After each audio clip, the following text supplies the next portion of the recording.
ফের ঘূর্ণাবর্তের চোখ রাঙানিতে বাংলা। উত্তর পূর্ব অসমের উপর দিয়ে বিস্তৃত রয়েছে ঘূর্ণাবর্তটি। এটির জেরেই দক্ষিণ পশ্চিম মৌসুমী বায়ু দক্ষিণা বায়ু প্রবেশ করেছে বাংলাতে। এর জেরে হিমালয় পাদদেশে সংলগ্ন জেলাগুলিতে প্রবল বৃষ্টির পূর্বাভাস রয়েছে। ঘন্টায় 30 থেকে 40 কিমি প্রতি ঘন্টা গতিতে হাওয়া বয়ে যাবে। এরই সঙ্গে প্রবল বৃষ্টির সম্ভাবনা জারি থাকছে। আলিপুর আবহাওয়া দপ্তরের লেটেস্ট ওয়েদার আপডেট অনুসারে ঝড় বৃষ্টির ইয়েলো অ্যালার্ট জারি রয়েছে দার্জিলিং, জলপাইগুড়ি, আলিপুরদুয়ার, কোচবিহার, উত্তর দিনাজপুর, দক্ষিণ দিনাজপুর, মালদহে ইয়েলো অ্যালার্ট জারি করা হয়েছে। এই পর্বে সর্বাধিক বৃষ্টির সম্ভাবনা রয়েছে জলপাইগুড়ি ও আলিপুরদুয়ারে।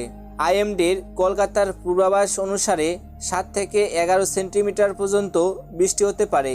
অন্যদিকে উত্তরপ্রদেশের পশ্চিম দিকে একটি অ্যাক্টিভ সাইক্লোনিক সার্কুলেশন রয়েছে। এর ঘূর্ণাবর্তের সঙ্গে যোগ হয়েছে একটি অ্যাক্টিভ ট্রপ।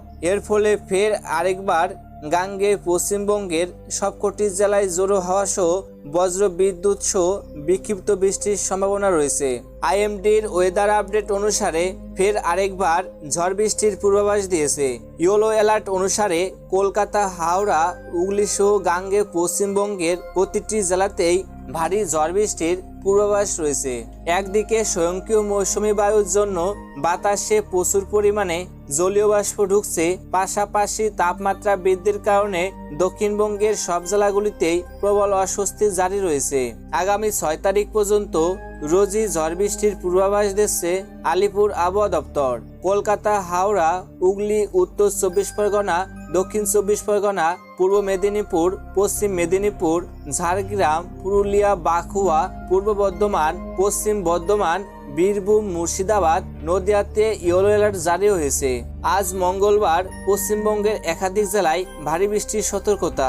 বৃষ্টির সঙ্গে 30 থেকে 40 কিমি বেগে দমকা হাওয়া সহ বজ্রবিদ্যুৎ হতে পারে। তো বন্ধুরা, এই ছিল আমাদের আজকের ভিডিও।